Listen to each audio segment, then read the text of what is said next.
guest says she was terrorized during her near-death experience. Joining me now is Theresa Van Otten. Tell us what led up to your near-death experience. It was 5 years ago, and I had had a baby 3 weeks after the delivery. I was inundated with blood clots that hit my lungs, my heart, hundreds of them, and one will kill you. I had hundreds of them. Your near-death experience was truly frightening. You went out, obviously, right? You oh, yes. were clinically dead. Absolutely. And had a near-death experience. Well, I don't call it a near-death experience. When you're dead, you're dead. There's nothing near about it. But my experience was very extensive. This particular part of my experience that I will share with you today was very brief, thank you, God. However, it taught me a lot. I got to see my life in review during this time prior to having it reviewed second time. I saw an aspect of myself that I really didn't acknowledge before then. And what I saw was rage. And I had lived my life in an extreme amount of rage my whole life. I've been abused, etc., and so forth, and I knew rage real well. And as I saw rage, it came at me. It was very real. It was large and dark and ominous, and it took on a form? It did. It was human-like.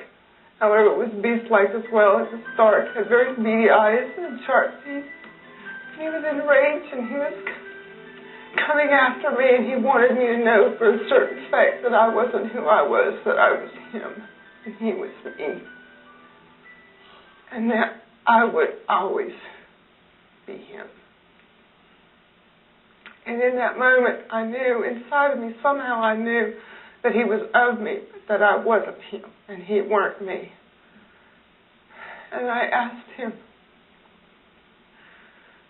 if you were me, how could you be me now? And he couldn't answer me. And that's when I told him, no more, you will be of me no more.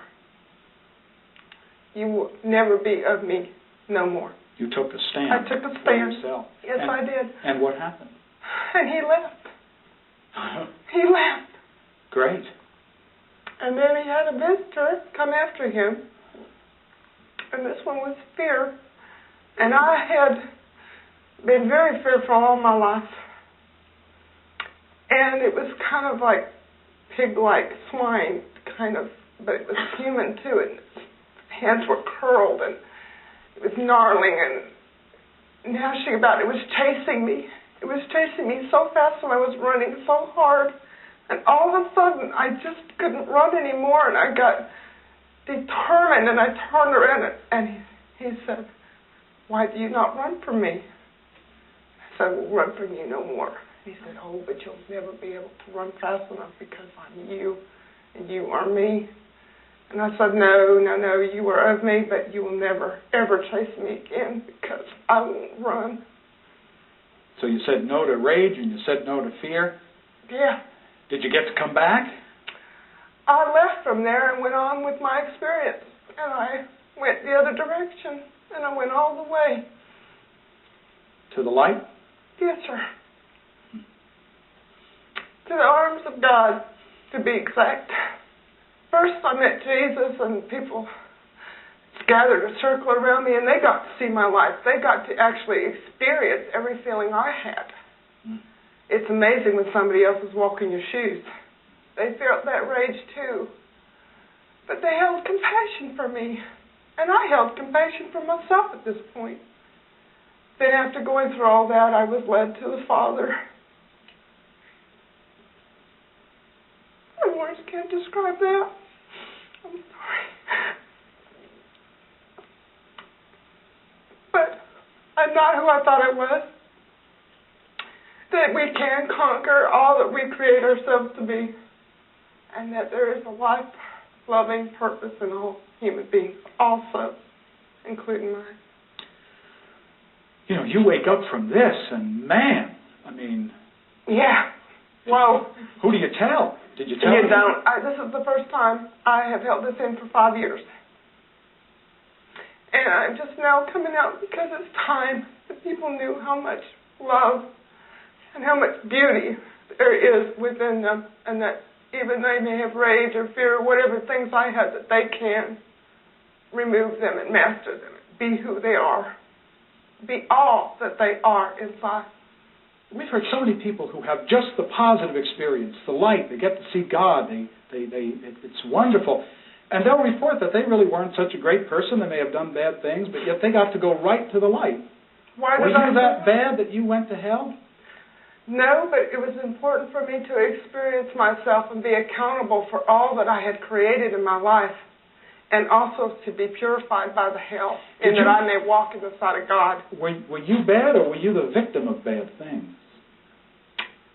A lot of things happen to me, but yes, we create them to some extent.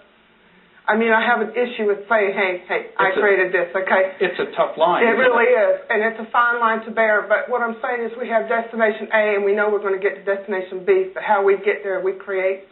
But what a powerful lesson for the people watching who themselves were hurt, were abused, who feel shame and rage and fear, and it feels like they themselves are bad, and your experience says, you take a stand. I'm here to say that we are not our circumstances. Right. We are not our feelings. We are much more than that. That's and right. we do not have to buy the exterior to know the inside. Well, listen to you, though, and don't have to go to hell yourself to learn that lesson. No. Is that your mission now? Is that what you're about, to tell people this? Yes, I'm a messenger. Did this affect your baby? Yeah. Actually, yes, it did. How so? Tell us. She was born with cancer. Oh. And since then, the cancer has been removed. It came out as a form of a tear on her eye. And it was really amazing. They took it off and she's whole. Why is it when Christians have a near-death experience, they meet Jesus, but non-Christians don't meet Jesus, and there are many more non-Christians than there are Christians? I never stated I was Christian.